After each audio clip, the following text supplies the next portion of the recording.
Sleeping on a fire watch. Hi, I'm Craig Duck, President and Missionary of the Fellowship of Christian Firefighters, here with our daily briefing.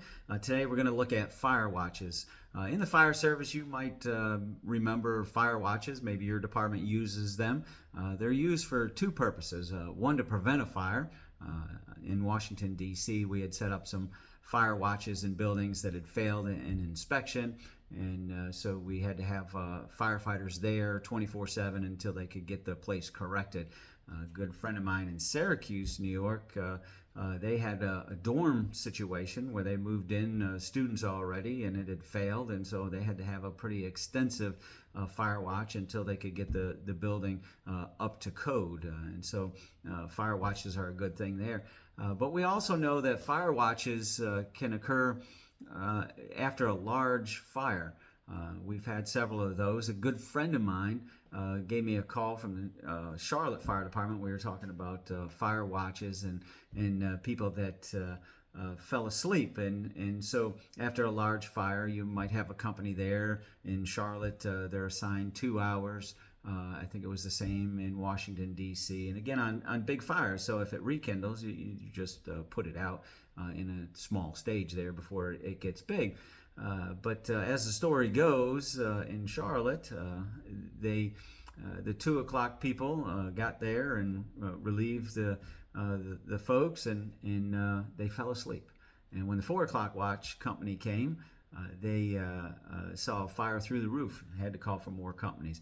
And again, before we're hypercritical on the Charlotte Fire Department, it happens all over the place. Washington, D.C., back in the 90s, we had the Georgetown Prep School, and so it was on fire, third alarm fire, and we then had a company come and went to a second alarm because the company fell asleep.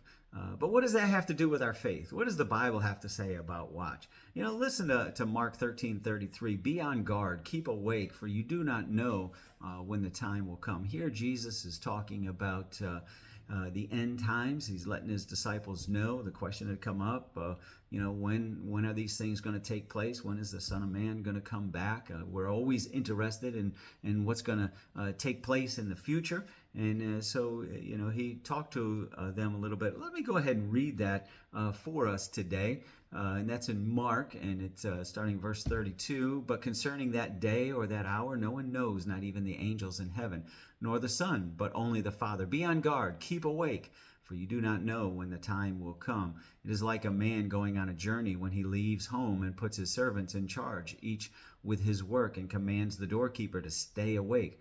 Therefore stay awake, for you do not know when the master of the house will come, in the evening or at midnight, or when the rooster crows, or in the morning, lest he come suddenly and find you asleep. And what I say to you, I say to all, stay awake. And so that's good advice. That doesn't mean that we can't go to sleep. That just means in our faith, we shouldn't go to sleep in our faith. We should be wide awake. We should be on guard. We should be doing those things that Christ commanded us to do, and not fall asleep. And so we think of Matthew 28, the Great Commission. That was one of the charges that Jesus gave us.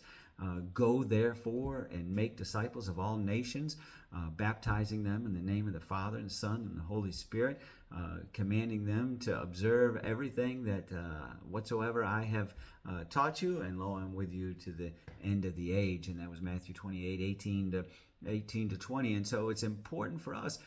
Christ didn't give this to pastors. He didn't give it to missionaries. He gave it to all of us. And that's what we should be doing. And many of us have fallen asleep on our duty with that. And it is mission critical that we do that. Let me read what Ezekiel has to say on the subject. It's pretty interesting. Ezekiel, God was telling the responsibility of Ezekiel to warn the people, and he used it in a battle situation and sounding the alarm, which we're used to in the fire service. Let me just read it because I think it helps us with today's text. The word of the Lord came to me, Son of man, speak to your people and say to them, if I bring the sword upon a land, and the people of the land take a man from among them and make them their watchmen, And if he sees the sword coming upon the land and blows the trumpet and warns the people, then if anyone who hears the sound of the trumpet does not take the warning, and the sword comes and takes him away, his blood shall be upon his own head. He heard the sound of the trumpet and did not take warning, his blood shall be upon himself. But if he had taken warning, he would have saved his life. But if the watchman sees the sword coming and does not blow the trumpet, so that the people are not warned, and the sword comes and takes anyone of them, that person is taken away in his iniquity, but his blood will require at the watchman's hand. So you, son of man, I have made a watchman for the house of Israel. Whenever you hear a word from my mouth, you shall give the warning from me. And so that's very applicable to Matthew 28. He's given us a charge. He's told us to be busy, to continue that until he comes back. He wants us to be on guard. He wants us to stay awake. And we have to blow the trumpet. Now, if we witness to somebody and share our faith, and they don't care anything about it, don't hear us, well, it's not on us. We have done our due diligence. We have sounded the trumpet.